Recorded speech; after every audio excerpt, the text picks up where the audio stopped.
Olha quem voltou, olha quem tá de volta, é isso mesmo, plataforma tá de volta depois de um tempão aí parado. Estamos de volta, galera, com plataforma, né, que é esse programa legal, esse programa com convidados sempre da hora, sempre muito da hora. E, cara, voltamos e com um convidado ilustre, né, que é o Paulo Henrique Nascimento, um cara que eu admiro pra caramba, é meu ídolo na comunicação esportiva aqui do Acre. E você sabe o quanto que eu gosto de dar moral pra gente da minha terra, né? Porque é um pessoal daqui, é um pessoal que bom, que fazem trampo muito da hora, que tem uma história no jornalismo muito da hora aqui, e eu gosto muito sempre de trocar ideia com essa galera, porque foi a galera que eu cresci assistindo, que são minhas referências locais, e que é sempre muito bom trocar uma ideia com essa galera. E antes de a gente ir pro episódio, vamos para um momento Quadrorama. Galera, se você não sabe, a Quadrorama está sendo a nossa patrocinadora durante todo o mês de agosto, trocando ideia com a galera da Quadrorama, né? Eles disponibilizaram pra gente na nossa super live que rolou no mês passado, né? No final do mês passado, que rolou a nossa live comemorativa de 2 anos no Instagram, e eles estavam nos apoiando durante todo o mês de agosto. A gente vai falar da Quadrorama. Para você que não sabe, a Quadrorama é uma empresa de quadros decorativos, né?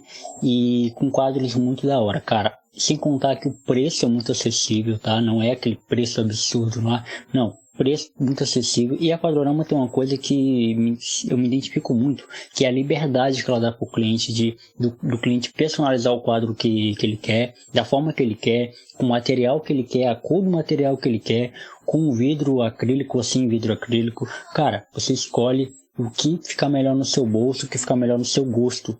Sem contar que a entrega é muito rápida também. Eles, claro que tem a coisa do correio, tem a coisa da pandemia, mas são com certeza aquele tipo de empresa que o pedido chegou, imediatamente já faz os trâmites ali, né, e faz a encomenda para que o cliente receba o mais rápido possível.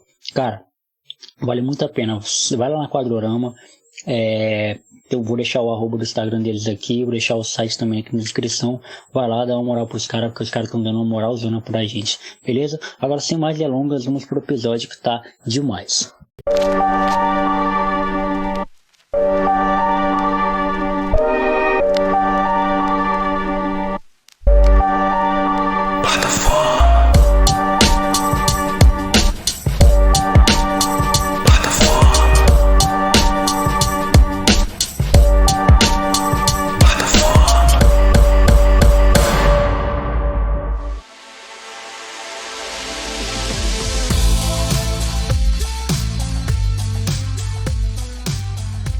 Fala galera, mais um Plataforma no ar, eu sou o Jonathan Fernandes, esse é o Plataforma de número 33, e hoje eu tô com uma pessoa muito especial que eu posso dizer que é meu ídolo, porque eu cresci vendo esse cara na TV e me inspiro muito nele, e eu vou poder conversar com ele sobre isso melhor agora.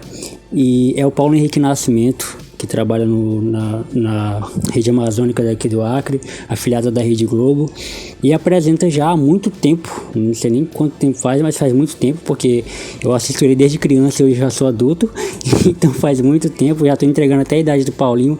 Paulo, se apresente, mano, quem você é, o que você faz, e muito obrigado por ter aceitado o convite. Eu que agradeço, Jonathan.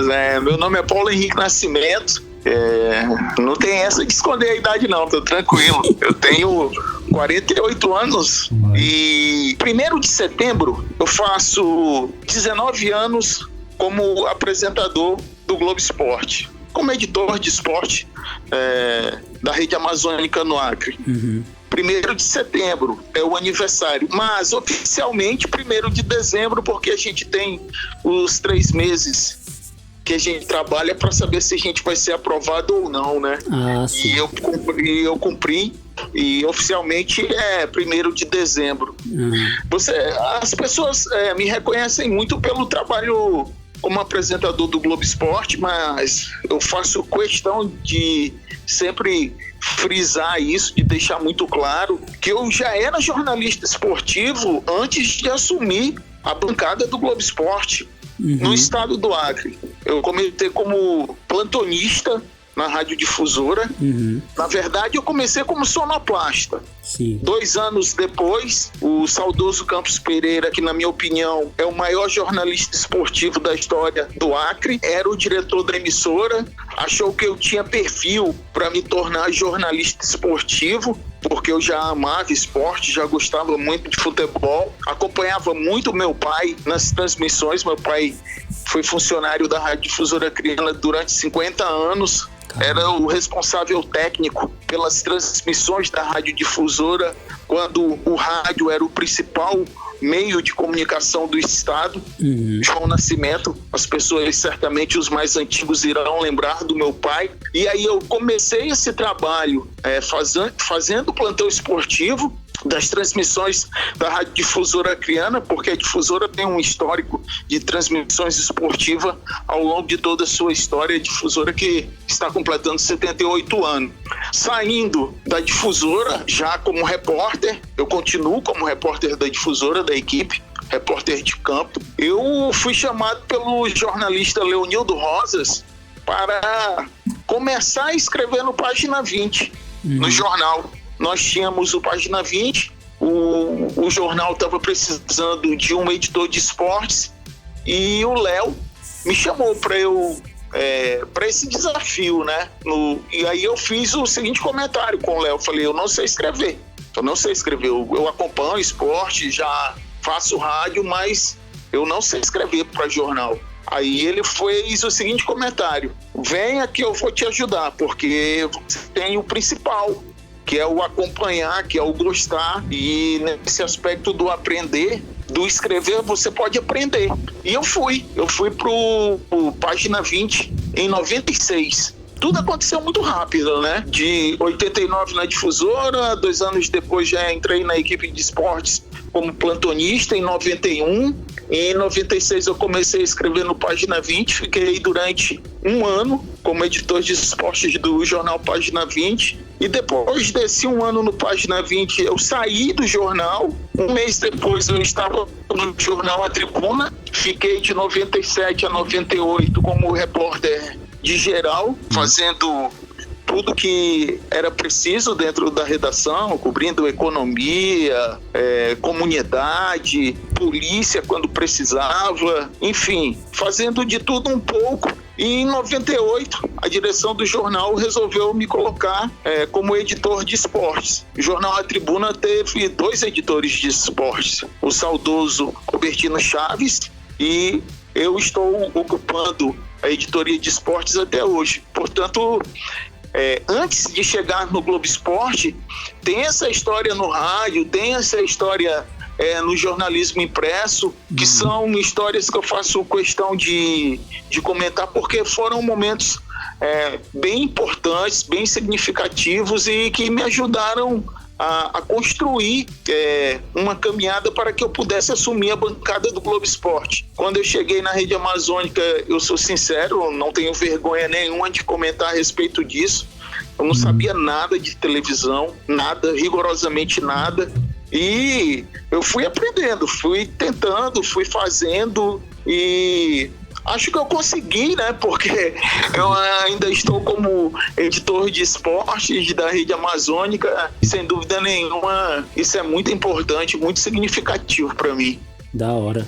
Cara, uma pergunta que eu fiz quando eu gravei com a Tasta e com a Kézia Mello, que também são jornalistas, né? É uma pergunta que cabe muito a você. Você também tinha pretensão de ser jornalista ou nunca teve? Foi algo que foi consequência da vida? Primeiro falar da Tássia e da Kézia, né, que são 2 lindas, 2 competentes, né, que eu tenho o prazer de trabalhar na mesma redação com elas. A Tássia do G1 e a Kézia é nossa repórter na Rede Amazônica. Não tinha pretensão de ser jornalista. O meu objetivo, bem lá atrás, quando você começa a pensar em que você vai formar, qual vai ser a sua carreira, eu sonhava muito em trabalhar como professor de educação física. Poucas vezes eu tive a oportunidade de falar isso, né? Isso me ocorreu agora. Eu pensei em ser professor de educação física, trabalhar com educação física. Sim. Mas acaba caminhando para o lado do jornalismo esportivo, né? E como meu pai era funcionário da radiodifusora e eu venho de uma geração onde os pais queriam que os filhos seguissem as suas carreiras, claro que meu pai pensou um pouco mais para mim, pensou em estudar, me qualificar, mas sonhou comigo ocupando um lugar importante dentro da radiodifusora. E muito por conta disso, talvez eu tenha virado jornalista. Eu comecei a trabalhar como plantonista, depois como repórter, depois fui para o jornal impresso. Em 2003 eu tive a oportunidade de entrar para fazer o 3º grau em uma faculdade de jornalismo. Não deixei essa oportunidade passar. Também fiz uma especialização em assessoria de imprensa. Então, durante 5 anos e meio, eu me dividi entre os empregos que eu tinha e a faculdade, o estudo. E, sinceramente, não me arrependo mesmo. Acho que essa qualificação foi muito importante. Acho que é importante para todos os profissionais. Mas respondendo especificamente a tua pergunta, não, eu não sonhava em ser jornalista. O jornalismo aconteceu na minha vida. Agora, hoje eu não me vejo fora do jornalismo. Eu acho que eu vou ser jornalista até o fim da minha carreira, até o fim da minha vida, porque você acaba gostando da profissão. É uma profissão importantíssima, sempre foi importante no mundo que a gente vive hoje. O jornalismo feito de maneira séria, ele é importantíssimo para a população, para o esclarecimento, para a informação. Acho que é uma profissão, como eu coloquei, muito importante, e eu não me vejo fora do jornalismo, Jonathan. Sim, da hora. Cara, é muito legal conversar com vocês. Quando eu falo vocês, já falei da Tassi, da Kézia, agora contigo. Eu também gravei com o Ares, né? Com o Ares Rocha, apresentador. E a minha gravação com ele foi eu o episódio todinho elogiando ele. Eu senti até ele um pouquinho desconfortável assim, porque eu só elogiava o cara. O quanto que eu sou fã dele, admiro ele demais. Mas assim, é bom ouvir as histórias de vocês, porque eu me sinto um pouco... além de ser fã do trabalho de vocês, porque eu já contei isso aqui inúmeras vezes, mas vale a pena contar pra você, que eu sempre fui fã da comunicação, sabe? Muito, muito fã. E eu nasci em 96, né? Então eu peguei uma época ali onde as pessoas ainda ouviam rádio, e ouviam rádio pra caramba. E eu morei uma época na zona rural, onde, já pensou, só tinha rádio, não tinha TV, não tinha energia elétrica, assim, então a gente ouvia muito rádio. Eu lembro de ter acompanhado inúmeras vezes o Rio Branco jogando na Série C, que na época não tinha Série D, né? Era só Série C. E algo que pirava na minha cabeça, porque você falou da Rádio Difusora, e na Rádio Difusora era o único lugar que eu conseguia ouvir você, o Alberto Casas, que é da TV 5, e um outro repórter que é da TV Rio Branco, que eu não vou me lembrar o nome agora, você lembra? É o Paulo Roberto. Isso, ele era da TV Rio Branco e agora tá trabalhando só com a gente na difusora. Top. É um dos responsáveis pela equipe de esporte. Mas, então, era o único lugar que eu ouvia vocês três juntos e eu ficava com a minha cabeça bugada. Pô, como assim? Os caras são concorrentes na TV e aqui são juntos. E eu não entendia muito na época, né, cara? Então, tipo, é muito bom a gente ver, a gente perceber que vocês abriram um espaço pra gente. Porque, por exemplo, eu não tive a oportunidade de trabalhar com jornalismo, mas aí veio o podcast depois de muito tempo.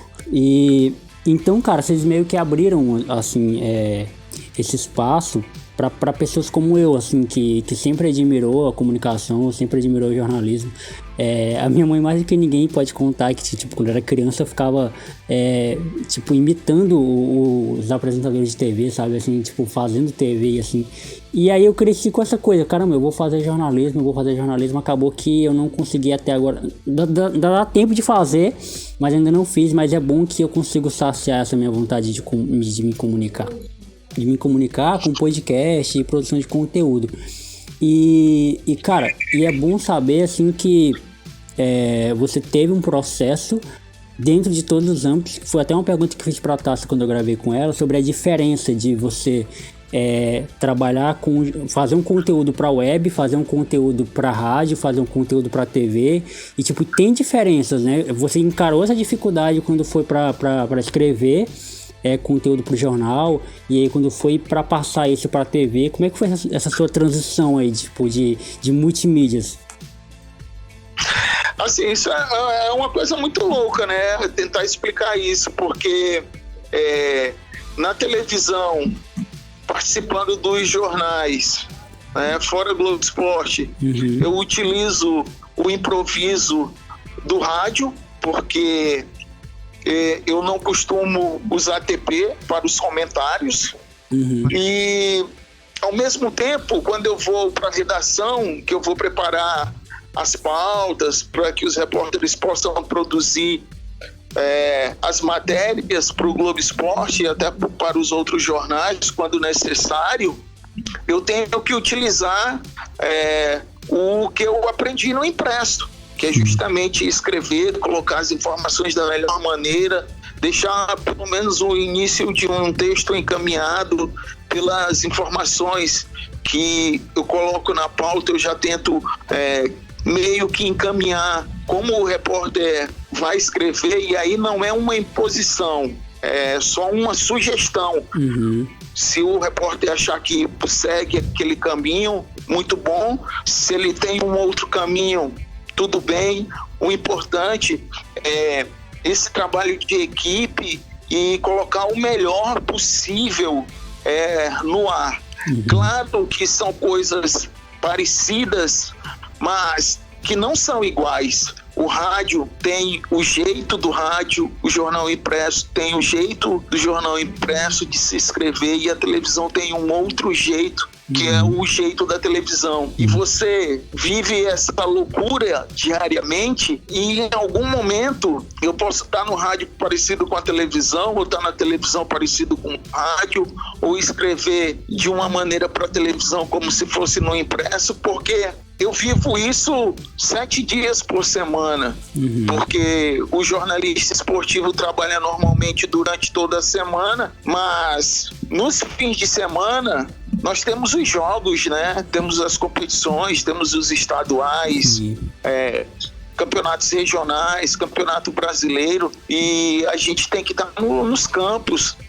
Até para eu fazer algum comentário a respeito de alguma partida, de um jogador que foi bem ou que foi mal, você precisa ver o jogo, você precisa estar acompanhando muito de perto.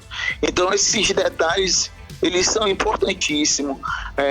Só para não deixar passar, você fez uma colocação com relação ao companheirismo, de trabalhar com pessoas que na difusora são teus companheiros e fora da difusora podem ser teus concorrentes. Eu acho que se você estabelece respeito, acho que isso é fundamental. A gente se respeita. Então, com respeito é possível ser concorrente, trabalhar junto, tentar fazer o melhor. É claro que fora da difusora eu vou querer sempre ter uma notícia exclusiva, ter um furo de reportagem. Eu acho que a gente não pode perder isso de querer o furo de reportagem, de querer falar do que ninguém vai falar, porque eu acho que isso está entranhado no jornalista. Eu acho que todo jornalista tem que pensar em dar um furo, dar uma matéria exclusiva. É claro que se não ocorrer, você tentar passar da melhor maneira, mas trabalhar com exclusivo, com o que ninguém sabe, é sempre muito prazeroso e muito legal. Eu corro atrás disso todo dia, nem sempre é possível, mas eu corro atrás disso todo dia. Da hora, cara, muito legal.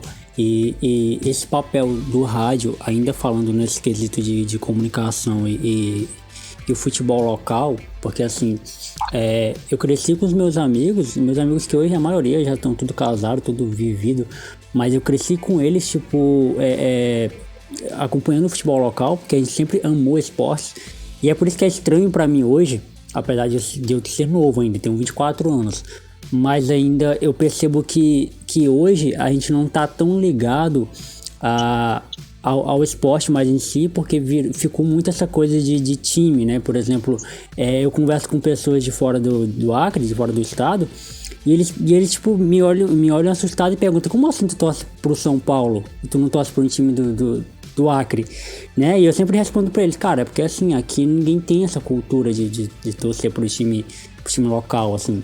Então eu acho muito legal quando a gente lembra que a difusora, ela teve um papel e tem um papel muito fundamental na história da minha vida, como não só como um podcaster que eu sou hoje, como alguém que ama comunicação como eu amo hoje, mas também como um papel fundamental de vida, de olhar pro meu estado e amar o meu estado como eu amo, sabe? E não é à toa que eu gosto de fazer esse projeto com pessoas daqui.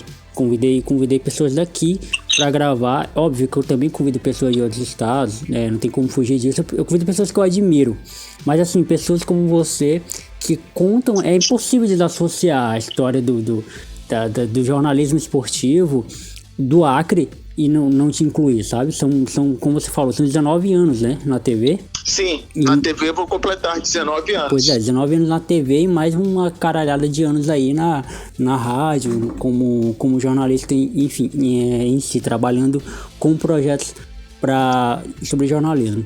Então, é muito interessante hoje quando eu percebo, e ruim ao mesmo tempo, que ninguém mais se importa com isso, sabe? Com essa coisa de olhar pro esporte em si, pro esporte em geral, como o futebol. Cara, o futebol é lindo, o futebol é magnífico, o futebol ele transcende muita coisa, e às vezes eu fico tipo assistindo jogos de futebol e não consigo explicar como que aquilo ali move, mas é algo transcendente, algo que vai além do futebol em si. Então o que eu quero dizer com isso? A última campanha do Atlético Acreano que teve agora, né, que levou muita gente pro estádio, levou muita gente pro Florestão para acompanhar os jogos. Inclusive teve amigos meus que estavam fazendo caravana em dia de jogo do Atlético na Série C. Eu pude ir no jogo que seria o jogo do acesso contra o Cuiabá, né? Eu pude ir, foi uma emoção muito grande. Eu tenho vídeos desse jogo até hoje. E aí eu via muita gente falar assim: caramba, mas é muito modinha, o Atlético tá vendo um bom momento, sei o que, mas é muito modinha, sei o que. E aí eu olhava pro cara e falava: cara, mas tipo, se tu não faz nada pelo futebol do Acre, então cala a boca, mano, deixa quem tá fazendo fazer, sabe? E fazer bem.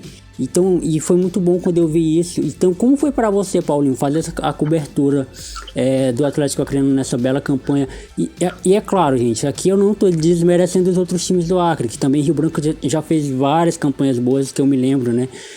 Várias campanhas boas também na Série C, que na época não tinha Série D.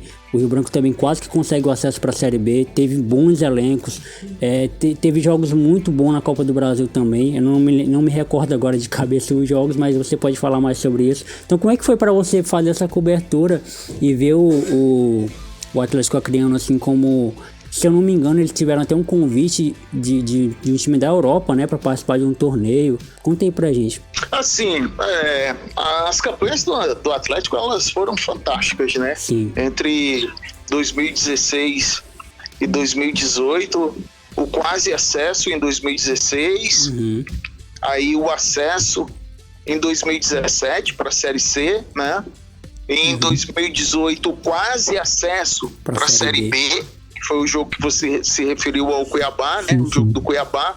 O Atlético perdeu em Cuiabá por 2-0, e aqui tinha que tirar um 2-0 e acabou empatando por 2-2 e não conseguiu. Em 2019, infelizmente, o Atlético fez uma campanha muito abaixo.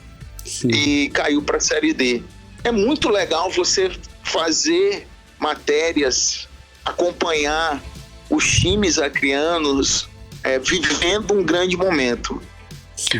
A nossa torcida, quando eu falo a nossa torcida, eu falo da torcida acreana.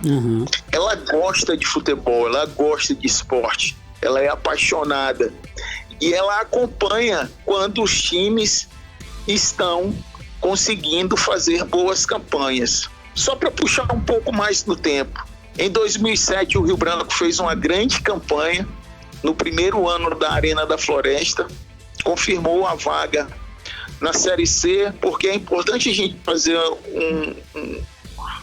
lembrar. Em 2007, a Série C ela foi disputada por mais de 60 equipes, salvo engano. Mas tivemos muitas equipes.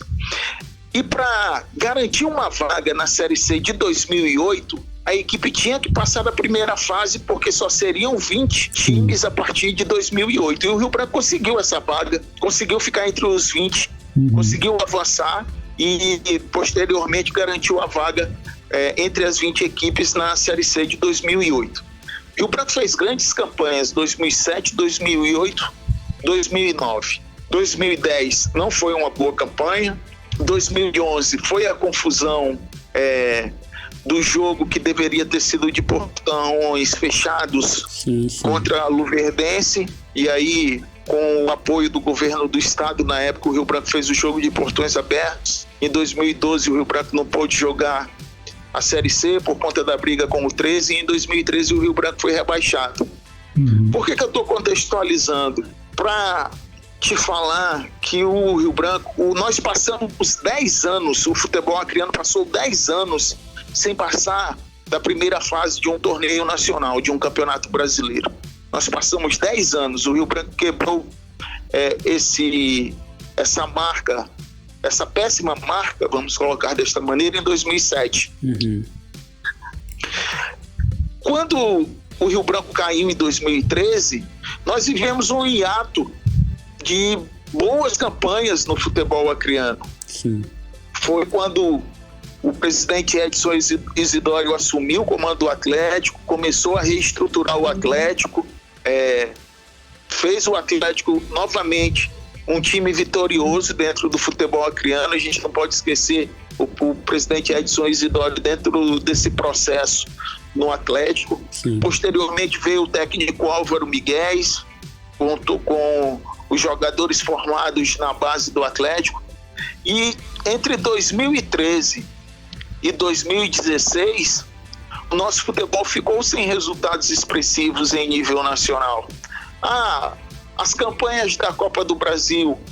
Copa do Brasil é mata-mata, você passa de uma fase e cai na outra, e o torcedor não tem essa sequência de ir aos jogos. Claro que a Copa do Brasil é importante financeiramente e também porque em muitos momentos os times acreanos podem jogar contra equipes de Série A.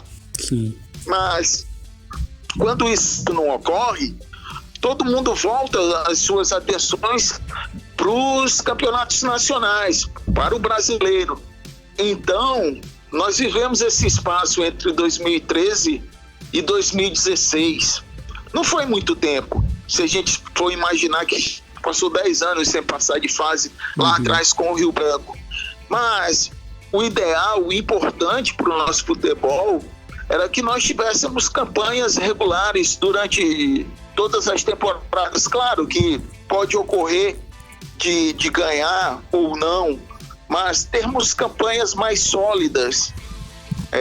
Por exemplo, se o Atlético fosse jogar o Campeonato Brasileiro da Série C na atual temporada, não tivesse caído no ano passado, a expectativa em torno do nosso futebol para 2020 seria completamente diferente. Poxa, sim. Os torcedores estariam muito mais entusiasmados, procurando muito mais notícias a respeito da competição. Nós vamos ter 3 equipes jogando o Campeonato Brasileiro da Série D. Teremos o Atlético, o Rio Branco e o Galvez. Competição que vai começar no mês de setembro. Mas a Série D, ela não desperta o mesmo interesse da Série C, principalmente porque nós vamos para competição em 2020 com o Atlético tendo sido rebaixado no ano passado. Quanto aos torcedores que dizem que é modinha, eu entendo a crítica, mas não concordo. Eu acho que a gente precisa aproveitar esses momentos para saborear as conquistas dos times acreanos. Nós tivemos o Rio Branco lá atrás, vivemos um período sem dados, tivemos o Atlético, e eu acho muito importante a gente aproveitar essas oportunidades para valorizar o futebol acreano. Eu entendo que os nossos torcedores tenham times fora do estado, Mas se você conversar um pouco mais, você vai saber que alguém vai te dizer a respeito do Rio Branco, vai falar do Atlético. Sim. Para os da minha geração, certamente irão falar do Juventus, que para muitos era o Flamengo do Acre. Então essas relações, elas estão estabelecidas. É claro que as pessoas da nova geração, elas não sabem a história do Juventus, como o Juventus era importante, como o Carnaval do Juventus fez história no estado, mas a gente tem boas lembranças. Infelizmente, hoje a gente vive um momento diferente, os valores são completamente diferentes, mas eu acho que se daqui a pouco o Atlético, o Rio Branco ou o Galvez, ou se os três conseguirem realizar boas campanhas no Campeonato Brasileiro da Série D, eu acho que não vai ser modinha. Eu acho que a gente tem que aproveitar e desfrutar desses momentos da melhor maneira possível. Sim, com certeza. E cara, eu vou confessar aqui, eu era e ainda sou torcedor do Juventus, né? E infelizmente eles estão... o que aconteceu com o Juventus mesmo, você sabe? O time, né? Na verdade, o clube. Na verdade, o que ocorreu com o time foi um processo de desgaste de dívidas, né? Dívidas trabalhistas, péssimas administrações, que culminaram com o momento que o Juventus vive. Mas hoje, o Juventus tem o Kleber como seu presidente, é um ex-atleta que conhece o Atlético Clube Juventus, que é juventino, e o Juventus hoje passa por um processo de pagamento de dívidas, e o Juventus está muito próximo de sanear todos os seus débitos. Se vai voltar com o futebol, essa é uma pergunta difícil de responder no momento, mas o Juventus é um clube importante, sempre foi um clube formador de grandes jogadores no futebol acreano. Sim. Mesmo que não volte para o futebol profissional, voltar para jogar nas categorias de base vai ser muito importante para o nosso futebol, mas vai ser muito importante também para a nossa sociedade, porque a porta do Juventus aberta como a dos outros clubes, isso significa que os nossos jovens estarão praticando futebol ou qualquer outra modalidade que o clube ofereça, e nesse processo ele estará investindo no esporte, abrindo uma possibilidade de vida ou de passagem para uma outra carreira, deixando as coisas que o mundo oferece e que não são boas para os nossos jovens. Sim. Cara, se você tem menos de sei lá, de 20 anos, acredito, você não sabe o que é um clássico pai e filho. Rio Branco e Juventus. Eu sou torcedor do Juventus, como eu tava falando, e quando eu era criança, eu tinha, sei lá, 12, 13 anos, eu treinava na escolinha, né, categoria de base, e eu fui selecionado pelo Lobinho, o eterno Lobinho, né, técnico do Vasco, pra fazer... Presidente do Vasco, né? Isso, agora é presidente, né? Isso, presidente do Vasco. Mas presidente do Vasco, pra quem tá ouvindo isso, não é de Rio Branco, aqui no Acre a gente tem um time que é o Vasco da Gama também. E eu treinei lá eu fazia parte do Sub-13, e uma vez a gente pegou o Juventus, cara, e mano, e assim, agora que eu não sabia dessa expressão aí do Juventus ser o Flamengo do Acre, mas mano, quando a gente pegou eles, a gente enfrentou eles acho que foi uma semifinal de campeonato acreano Sub-13, e cara, foi lavada, foi 4-0 assim, mas foi 4-0, tipo assim, a gente atacar, sabe? A formação do Juventus era... Todo moleque na minha época queria jogar no Juventus. Queria fazer peneira no Juventus. Eu não fiz nenhuma, porque eu, graças a Deus, tive a oportunidade de ir pro Vasco. Mas meus amigos, meu Deus, meus amigos cansaram de sair de manhã cedo, ali do Chico Mendes, que era no bairro que a gente morava, pra ir pedalando pro Juventus treinar. E alguns tiveram oportunidade. Um amigo meu, Maico, foi goleiro do Juventus. Então o Juventus ele foi muito importante para mim, na minha formação, e tudo que o Paulinho falou, cara, aí cara, é fato. E é muito importante mesmo. O Juventus, ele é um time de tradição no Acre. E ainda puxando, Paulinho, isso aí que você falou em relação ao nosso futebol acreano, aqui no meu podcast tem 2 episódios sobre futebol acreano que eu conversei com o Isaac, que é torcedor do Atlético também, que ele foi a todos os jogos do Atlético na Série C, naquela campanha da Série C, no Florestão. Eu lembro de a gente trabalhava juntos na época, ele trocar a folga dele, mano, com a gente, morrer atrás de trocar a folga pra não perder o jogo no Florestão. Então, e a gente conversou um pouquinho sobre isso e a gente falou que da importância que é, porque assim, por mais que eu sou São Paulino desde criança, desde que me entendo por gente, por causa do meu avô, por causa do meu pai, por causa da minha mãe também, que é São Paulina, mas assim, eu sempre gostei de acompanhar o futebol acreano, sempre. E isso eu devo a vocês também, jornalistas locais, que traziam essas informações pra gente. Como eu falei no início, né? Desde criança que eu assisto o Paulinho no Globo Esporte e trazer notícias do campeonato acreano, os gols da rodada, reportagem com os jogadores, como é que estavam os times e tudo mais. E então é importante a gente, cara, quando eu pisei no Florestão ali, eu nunca tinha ido no Florestão, nunca tinha ido em estádio nenhum aqui do Acre, a não ser o José de Melo, né? O José de Melo eu fui quando era bem novinho. Mas assim, eu nunca tinha ido no Florestão. Então quando eu cheguei no Florestão e vi aquilo lotado, e vi aquela torcida com sinalizadores, todo mundo de camisa do Atlético, todo mundo cantando, todo mundo, porque a gente tinha ensaiado umas músicas antes. E, cara, quando eu senti aquilo ali, eu falei, caramba, é esse time que eu torço, é esse time que me representa. Então a gente sente falta disso, sabe? Então quando o time tá bem, cara, que o time da nossa cidade tá bem, tá podendo representar nosso estado em uma competição nacional, cara, tem mais aqui e mesmo. Eu comprei uma camisa do Atlético diretamente com eles pra ajudar o time, pra apoiar o time. E tem um outro detalhe, né, Jonathan, que é importante a gente citar. Futebol na televisão é muito legal, muito legal. Você no conforto da sua casa, assistindo no canal que você gosta, reclamando, podendo levantar para ir na geladeira, mas futebol em estádio, em arena, é completamente diferente, com a presença da torcida, a emoção, você assistindo o jogo mais de perto, ouvindo as críticas e os elogios da torcida para os jogadores.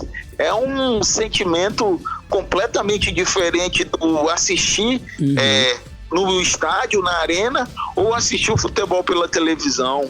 Sim, totalmente diferente. E eu lembro, cara, também desse jogo contra o Cuiabá, do Atlético, que eu gritava, cara. Eu acreditei muito na nossa classificação. Eu acreditei muito que o Atlético ia vencer aquele jogo e que a gente ia subir, cara, assim. Eu acreditei demais, assim. E eu e um amigo meu, né? Tem até foto aqui, eu mandei revelar, tem até foto da gente aqui. Tô olhando para ela agora, inclusive. Então tem foto da gente lá, e quando o Eduardo, eu até mandei mensagem pro Eduardo, que eu ainda vou gravar com ele também, pra ele contar um pouco, ele que viveu isso, né, essa experiência com o Atlético. Teve um momento que o Eduardo foi cobrar um escanteio, e eu fiquei rouco, eu saí de lá do Florestão rouco. Eu falei, Eduardo, na área, Eduardo. E eu tava rouco, velho, porque eu tava direto gritando pro pessoal, pro Atlético fazer isso, sabe?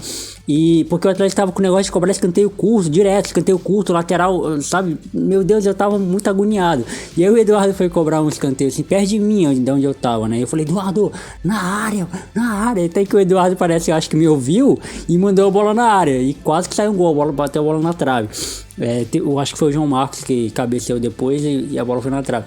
E eu quero contar isso pra ele depois. Então, cara, é uma emoção diferente, sabe? É uma emoção assim que você sente que, pô, é um time da sua cidade que tá ali jogando contra um time de outra cidade e tendo a possibilidade de subir pra Série B, sabe? Que vai dar muito mais notoriedade pro nosso futebol. Cara, não é uma simples coisa, sabe? Acarreta várias outras coisas pro nosso esporte, pra nossa história em si, né? Então é muito importante isso, né? Ter um time jogando o Campeonato Brasileiro da Série B seria fantástico para o futebol acreano. Iria elevar o nosso nível.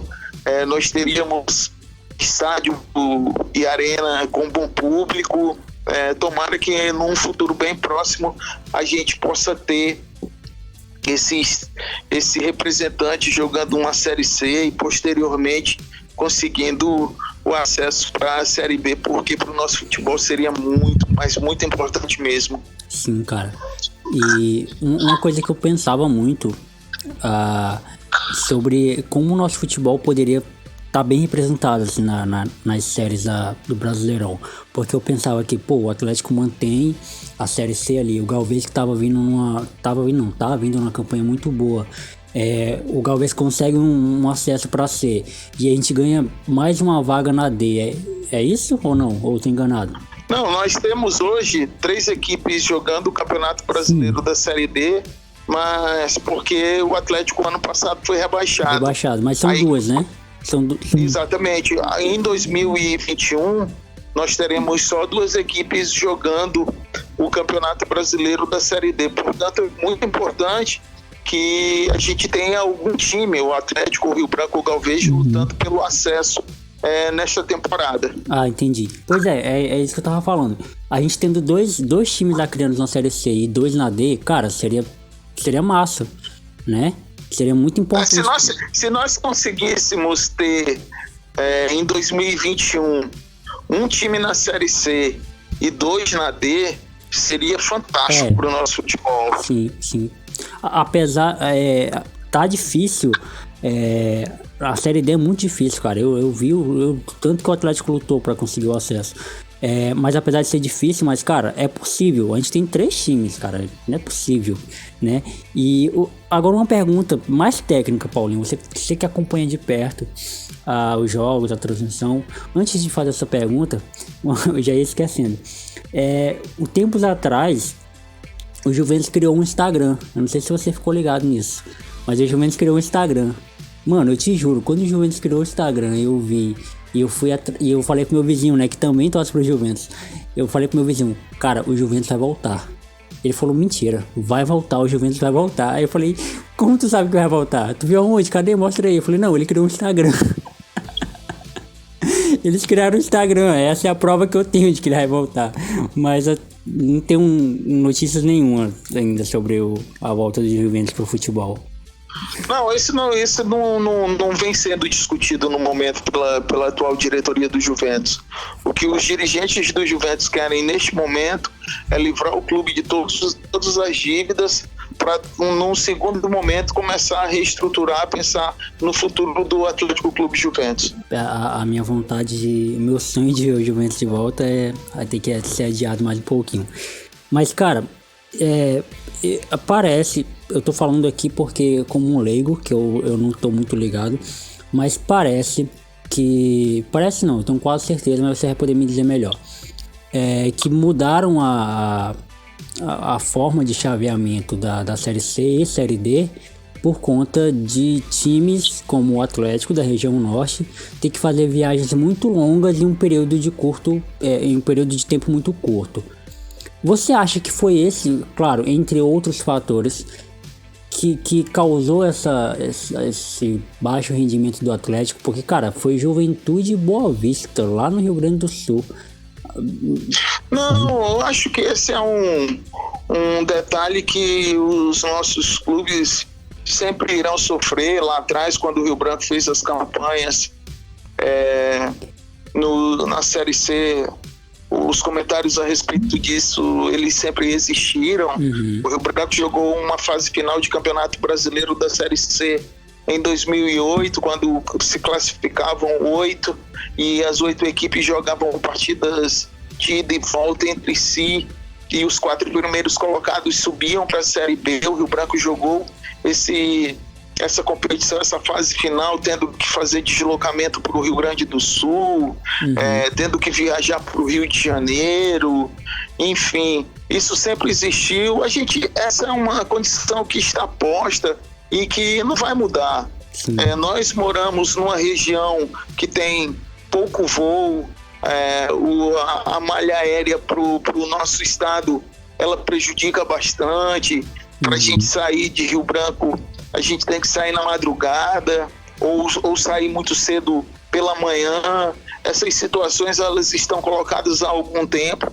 Sinceramente, eu não acredito que ocorra alguma mudança ou que ocorreu alguma mudança por conta dessa condição. Esse é um momento que... Essa é uma realidade que nós vivemos e que os clubes do Nordeste irão viver no Campeonato Brasileiro da Série A deste ano. Inclusive já foi motivo de comentários que os times nordestinos irão sofrer muito com os deslocamentos no Brasileiro de 2020. Infelizmente, essa é a situação que existe, independe da CBF, dos clubes, das federações. É uma questão muito maior, que a gente vai acabar entrando numa discussão de malha aérea, das empresas de aviação oferecerem uma melhor condição, e sinceramente não acredito nisso. A gente vai ter um Campeonato Brasileiro da Série D diferente, porque os clubes queriam uma competição maior na primeira fase, a CBF atendeu. Nós teremos 8 equipes nas chaves, em cada chave, as 4 primeiras avançando para a segunda fase. O Campeonato Brasileiro da Série C vai ser disputado da mesma maneira do ano passado. Eu acho que essa é uma discussão importante, mas essa é uma discussão muito maior que não dá para se fragilizar, que mudaram o campeonato, que tentaram prejudicar uma equipe. Foi como eu coloquei, esta é uma situação que está posta e a discussão teria que ser muito maior. Sim. E por ela ser maior, e por ser uma discussão maior, se o Atlético conseguisse esse feito, seria muito mais gostoso comemorar, né? Porque a gente poderia colocar esse fator como, apesar das viagens, apesar dos jogos serem em um tempo curto demais para as viagens, apesar de tudo isso a gente conseguiu acesso. Então por isso que é bom a gente apoiar o nosso time da Crianos. E essa coisa do time do Nordeste, o Rogério Ceni até comentou, eu não lembro onde foi que eu assisti, eu acho que foi algum canal de YouTube que eu vi ele dando entrevista. Ele até falou sobre essa dificuldade, né, que o Fortaleza tem de fazer as viagens e tudo mais. E mesmo assim ainda fez uma excelente campanha no Brasileirão do ano passado. Então é óbvio, né, cara? É território, é onde a gente, geograficamente falando, é onde a gente tá localizado, e a gente precisa se adequar a isso. Então, nos Estados Unidos, na NBA, tem a questão das conferências, né? Só que a gente sabe que o nosso futebol, não só o nosso, mas o futebol em si, ele é muito conservador para mudar as coisas, principalmente se tratando de Brasileirão. Então ele é muito conservador para mudar as coisas assim, e para alguém chegar e falar, vamos mudar o futebol, a forma de fazer o Brasileiro da Série B e Série A. Então realmente é melhor a gente não mexer com isso. E Paulinho, já caminhando aqui pro final, cara, te agradecendo mais uma vez por você ter aceito o convite, pra gente conseguir bater esse papo, que seria pra gente bater esse papo pessoalmente, né? Porém não deu, aconteceu várias coisas. E tanto que eu tô voltando a gravar o Plataforma, que é esse programa de bate-papo hoje. Tava até meio que enferrujado, porque eu não faço pauta pra programa, deixo que o papo flua. E te perguntar, cara, quais são suas expectativas pro nosso futebol, pra retomada do nosso futebol, né? Quando esse episódio tá indo ao ar, o Campeonato Paulista já voltou, o Campeonato Brasileiro tá pra voltar, e a Champions também tá pra acontecer. O que você acha depois de tudo isso aí, de pandemia, de tudo que aconteceu com o nosso futebol? Não só na questão da pandemia, que já é um fator extremamente grande, importante, mas também pelos fatores políticos que envolvem clubes, que envolvem técnicos, saída de jogadores, entrada de jogadores. O que você espera do cenário do futebol daqui pra frente?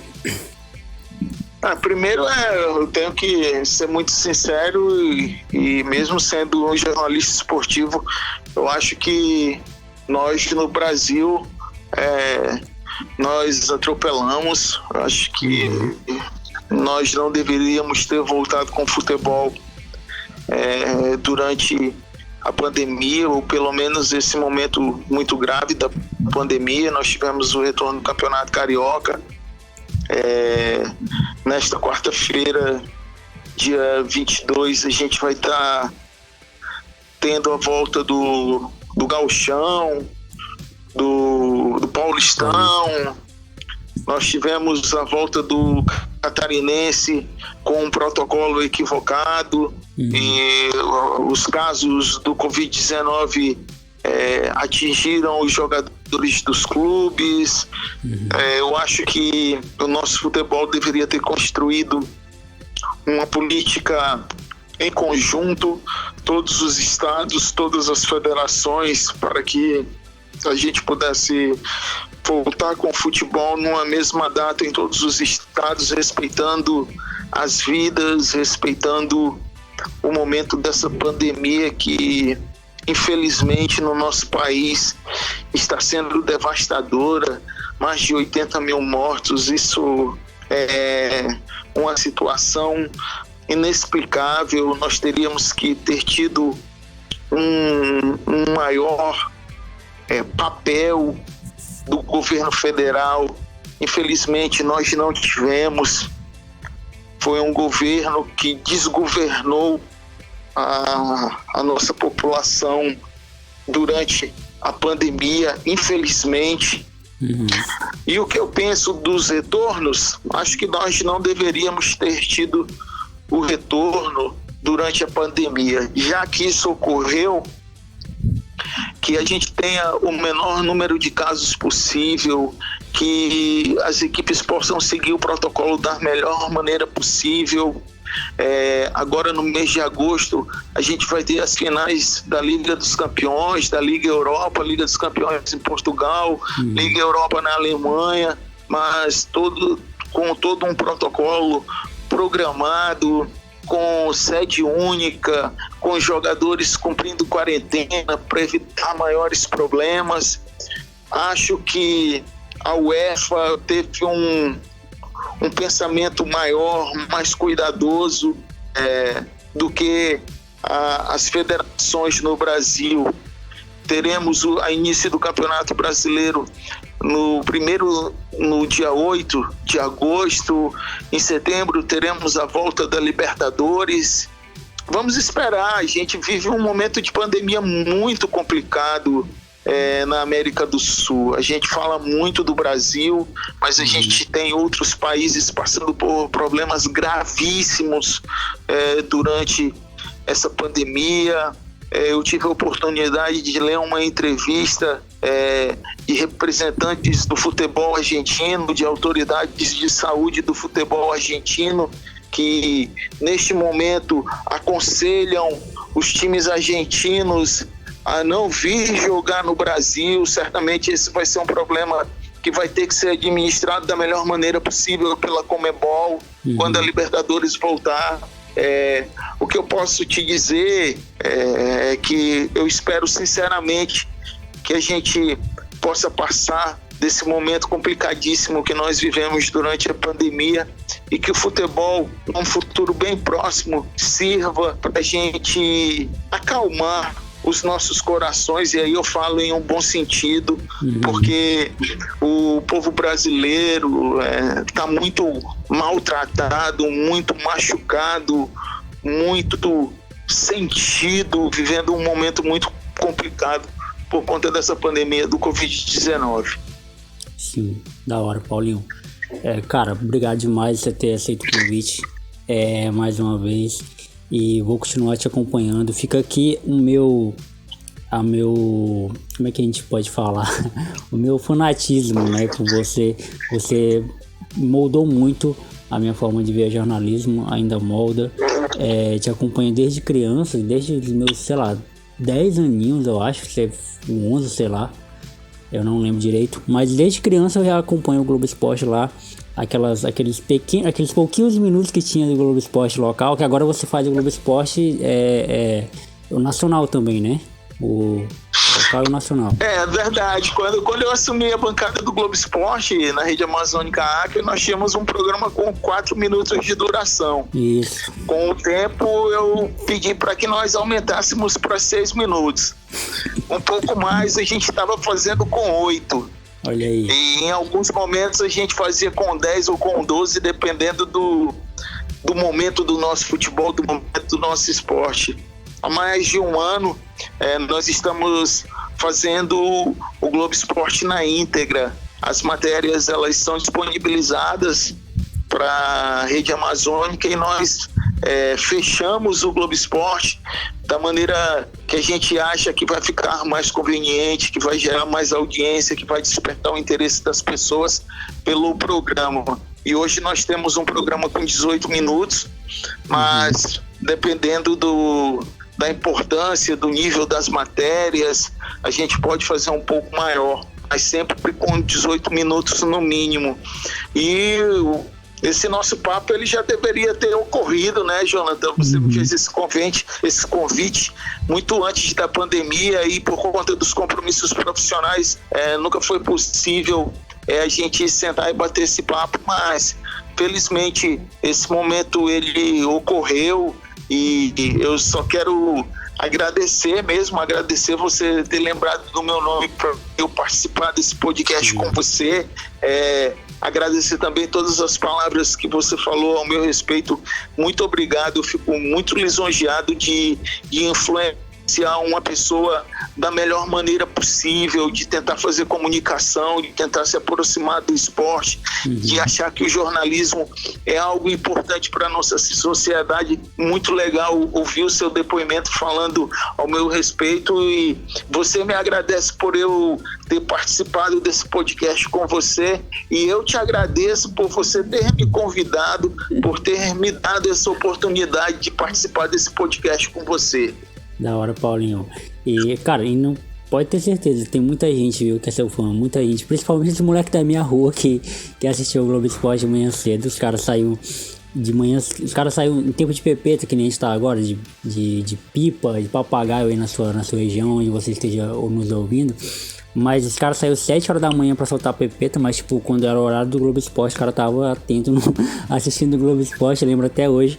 Então muitos meus amigos, quando forem ouvir isso aqui, vão se identificar com o que eu vou falar. E, cara, demais. Onde que o pessoal pode te encontrar, velho? Instagram, Twitter, conta aí. Pois é, pode me encontrar no Instagram, Paulinho Nascimento AC,